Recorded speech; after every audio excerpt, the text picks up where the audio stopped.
All right, I'm up for that. איך המים? מאיפה אתם? כן? יופי, אנחנו עוד מעט יורדים אליכם. צודקת. She says we came to the most beautiful place in the world.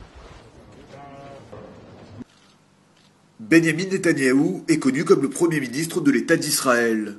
Mais il sera très bientôt reconnu dans le monde entier pour une toute autre qualité, celle de guide touristique.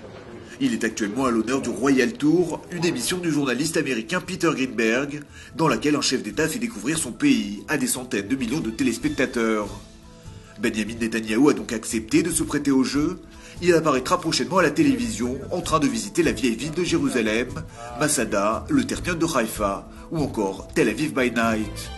Le passage à la télé de Benjamin Netanyahou est une aubaine pour le ministère israélien du tourisme, qui espère en profiter pour améliorer l'image du pays, sa promotion, et attirer ainsi de très nombreux visiteurs en 2012. Les retombées d'une telle émission pourraient rapporter à Israël la coquette somme de 260 millions de dollars.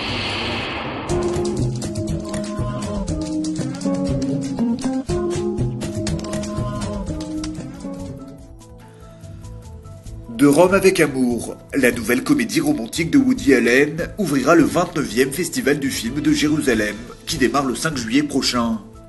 Cette production est aussi la première dans laquelle apparaît le réalisateur juif américain, depuis le film Scoop, sorti sur les écrans en 2006. De Rome avec amour met en scène des acteurs de renom comme Alec Baldwin, Penelope Cruz ou encore l'italien Roberto Benigni. Une fois de plus, le Festival de Jérusalem tient donc toutes ses promesses. L'an passé, il avait permis la projection de plus de 200 films en seulement une dizaine de jours.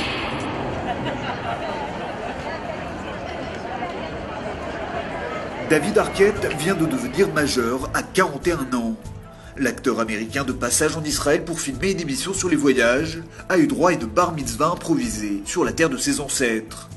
Alors qu'il assistait lui-même à la communion d'un jeune inconnu, quelques participants lui ont suggéré de faire de même et de se lancer. N'ayant pas fait sa bar mitzvah, bien qu'il soit juif par sa mère, David Arquette s'est volontiers laissé convaincre.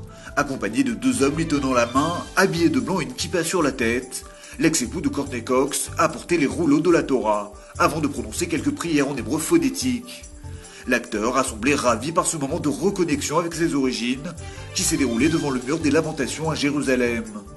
Reste à savoir maintenant s'il fêtera sa bar mitzvah à son retour aux États-Unis.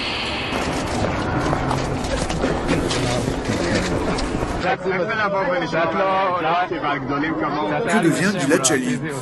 Il y a encore quelques mois, la question était souvent posée à la une des médias israéliens. Eh bien, c'est dans la presse que l'ancien soldat prisonnier du Hamas a, semble-t-il, trouvé une reconversion. Depuis peu, il possède une colonne dans le quotidien Yediot Aharonot, l'un des journaux les plus lus du pays. Passionné de sport, Gilad Shalit y commente l'actualité de basketball, notamment le championnat américain de NBA, dont la finale oppose actuellement l'équipe d'Oklahoma City à celle de Miami Heat. À partir de septembre, le jeune journaliste se concentrera sur le championnat israélien et l'Euroleague. Il couvrira notamment les matchs du Maccabi Tel Aviv.